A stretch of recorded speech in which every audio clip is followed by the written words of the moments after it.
Баршаңызға қайырлы күн, күндеріңіз сәтті өтіп жатыр деген ойдамын. Бүгін осындай қаттаманың жасалу жолын көрсетемін. Өте дәмді болады, жасап көрсеңіздер болады. Үй ішіңізге, балдарыңызға ұнайтын, жеп қоятын ерекше тағам.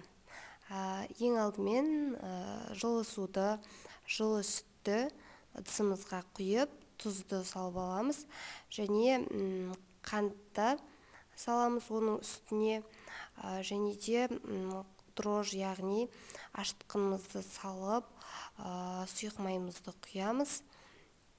Барлығын қасықпен бір араластырып, содан кейін үстіне ұнымызды салып, қамыр илеп аламыз.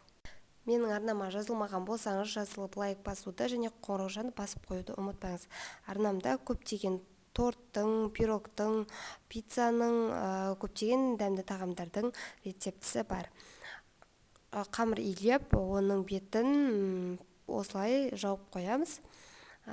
Салафанмен немесе ыдыспен жауып қойсаңыздар да болады. Енді фаршымызды алып, яғни тартылған етімізді оның үстіне ұсақтап туралған пиязымызды салып, ұсақтап туралған қызанақты салып, үстіне дәмдеуіштерімізді саламыз. Алдымен тұз, содан кейін қара бұрыш, сосын қызыл бұрыш салдым.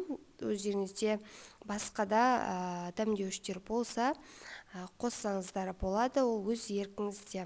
Осылай салып араластырып аламыз және жақсылап араластырған соң екіге бөліп шетке алып қоюымыз керек. Қамырымызды енді екі бөлікке бөліп аламыз, яғни екі қаттамадан шықты менде. Екіге бөліп, ұн сеуіп, оқтаумен жұқалап жайып алуымыз керек.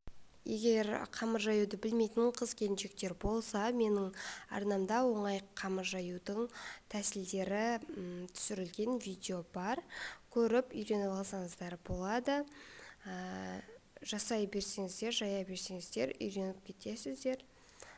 Сондықтан да барлықтарыңызға сәттілік және де менің каналыма тіркеліп кетуді ұмытпаңыз.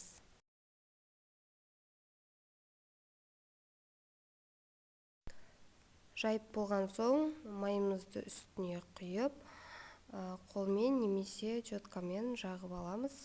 Шет-шеттерінің барлығына жеткізу керек. Содан кейін үстіне жасап дайындап қойған салмамызды салып, бүкіл жеріне жеткізіп салып аламыз, орналастырып. Сосын шетінен бастап орап аламыз және де оны ыдысқа видеодағыдай етіп айналдыра тағы да орап шығуымыз қажет. Қолымызбен басып екінші қамырды жасауға кірісеміз.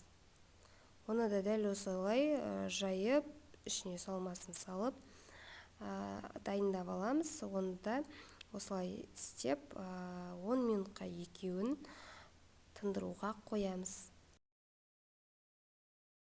Уақыт өткен соң алып біреуін астына ұнын сеуіп, оқтаумен жұқалап жайып алуымыз керек.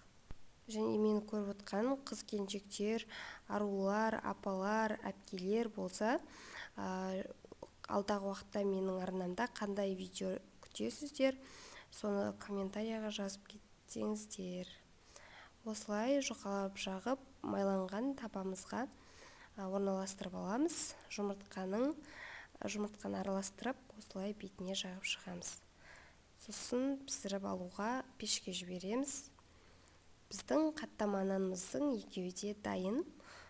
Жасап көріп, бағасын беріп, комментарияға отзыв жазып кетсеңіздер болады. Тамашалағандарыңыз үшін рахмет.